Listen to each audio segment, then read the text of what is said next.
Hello students, इस video में हम समझेंगे कि ओपनिंग जर्नल एंट्री क्या होती है। देखिए, enterprises close their books of account at the end of each year due to accounting period concept.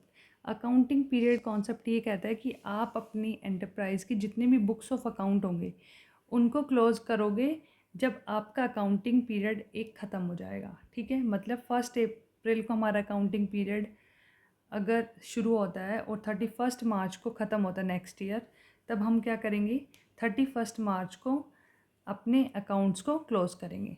ठीक है, तो इसमें क्या प्रोसेस होता है कि जो नॉमिनल अकाउंट होता है, ठीक है, नॉमिनल अकाउंट जिसके अंदर हमारे जितने भी एक्सपेंसेस हैं, लॉसेस है, गेन है या फिर इनकम, ये चारों चीज़ें हमारी आती है नॉमिनल अकाउंट के अंडर। ठीक है, अकॉर्डिंग टू ट्रेडिशनल क्लासिफिकेशन।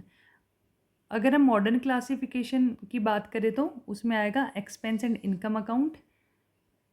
ठीक है, मतलब इस चीज़ को हम, मतलब ये चार चीज़ें आती हैं हमारी नॉमिनल अकाउंट के अंदर अगर हम ट्रेडिशनल क्लासिफिकेशन के अकॉर्डिंग पढ़ेंगे तो। अगर मॉडर्न क्लासिफिकेशन के अकॉर्डिंग पढ़ेंगे तो उसमें आता है सिर्फ expense and income account.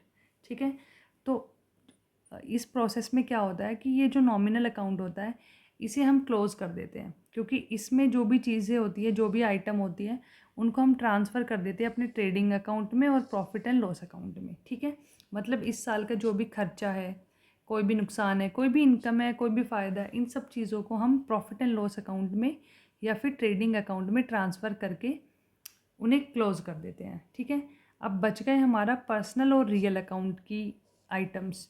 Personal में तो आपको पता है कैश, बैंक, ये सब आपका पर्सनल अकाउंट में आता है।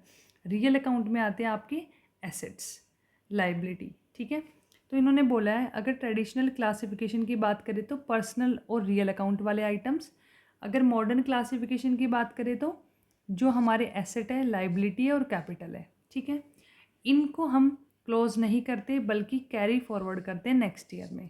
ठीक है, और जो ये बैलेंसेस है इनके इस साल के एंड में जो भी बैलेंस होगा, क्लोजिंग बैलेंस, वो नेक्स्ट ईयर का ओपनिंग बैलेंस बनता है। ठीक है, अगर क्वेश्चन आ गया कि हम नॉमिनल अकाउंट के आइटम्स को भी नेक्स्ट ईयर कैरी फॉरवर्ड करते हैं, तो आपको बोलना है नहीं, हम सिर्फ पर्सनल और रियल अकाउंट्स के आइटम्स को नेक्स्ट ईयर कैरी फॉरवर्ड करते हैं। ठीक है, the first entry in the journal is pass to record closing balance of the previous year.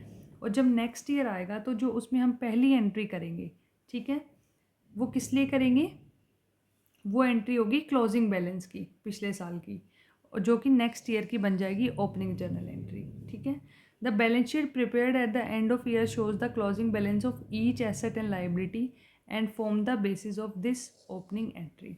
ये कह रहे हैं जो हमारी बैलेंस शीट बनेगी ईयर के एंड में, ठीक है, वो सारे एसेट और लाइबिलिटी की एसेट और लाइबिलिटी का एक क्लोजिंग बैलेंस शो करेगी, जो कि नेक्स्ट ईयर हम उसे ओपनिंग एंट्री के तौर पे यूज़ कर लेंगे। ठीक है, मतलब बैलेंस शीट के अंदर हमारे एसेट्स और लाइबिलिटी और कैपिटल तीनों मिल जाएंगे, इनका क्लोजिंग बैलेंस भी मिल जाएगा, इसे ही हम फॉरवर्ड करके अपनी ओपनिंग एंट्री कर देंगे नेक्स्ट ईयर। ठीक है, अब कह रहे हैं while passing an opening entry, जब आप एक ओपनिंग एंट्री पास करते हो सभी एसेट्स को उनके नाम से इंडिविजुअली डेबिट करना है और सभी लाइबिलिटीज़ को और कैपिटल को, इनको इंडिविजुअली क्रेडिट करना है। मतलब जैसे एसेट में आपके पास कैश है, बैंक बैलेंस है, फर्नीचर है, मशीनरी है, तो इन सबको इंडिविजुअली इनके नाम से डेबिट करना है, और जितनी भी लाइबिलिटी है, जितनी भी तरह की, उन सबको उसके नाम से क्रेडिट करना है।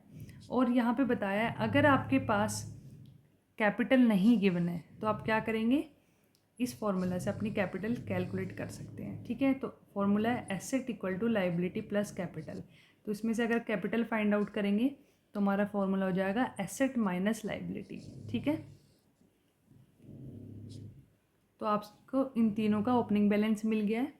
अब देखो एग्जाम्पल के लिए इन्होंने बताया कि ये बैलेंस शीट है, इसमें ये एसेट्स दिए हुए हैं और इधर लाइबिलिटीज़ और कैपिटल दी हुई है, तो इसकी ओपनिंग एंट्री हम किस तरह करेंगे, 2025, मतलब ये 31 मार्च 2025, कौन सा फिनेंशियल ईयर था ये, 1 अप्रैल 2024 को शुरू हुआ होगा और 31 मार्च 2025 को ख़त्म हो गया। नेक्स्ट फिनेंशियल ईयर शुरू होगा 1 अप्रैल 2025 को और ख़त्म होगा 31 मार्च 2026 में। अब 1 अप्रैल को हम अपनी ओपनिंग जर्नल एंट्री करेंगे इस तरीके से। पहले हम अपने जो भी एसेट्स होंगे उनको डेबिट करेंगे। एसेट्स हमारे कैश का बैलेंस है 4300, मैंने डेबिट कर दिया। फिर है बैंक 26,750, यहाँ मैंने बैंक अकाउंट को डेबिट किया। Sundry debtors 74,950, sundry debtors account को मैंने डेबिट किया। क्लोजिंग स्टॉक इसको मैंने डेबिट किया। मशीन एंड इक्विपमेंट को मैंने डेबिट किया। इसी तरीके से मैंने अपनी लाइबिलिटी को सन्ड्री क्रेडिटर्स को क्रेडिट किया और अपनी कैपिटल अकाउंट को भी क्रेडिट किया। ठीक है, और balance of assets, liability and capital की हेल्प से मैंने अपनी ओपनिंग जर्नल एंट्री कर दी है। ठीक है, आई होप आपको समझ आया होगा। अब नेक्स्ट वीडियो में हम करेंगे illustration number 18। Thank you so much.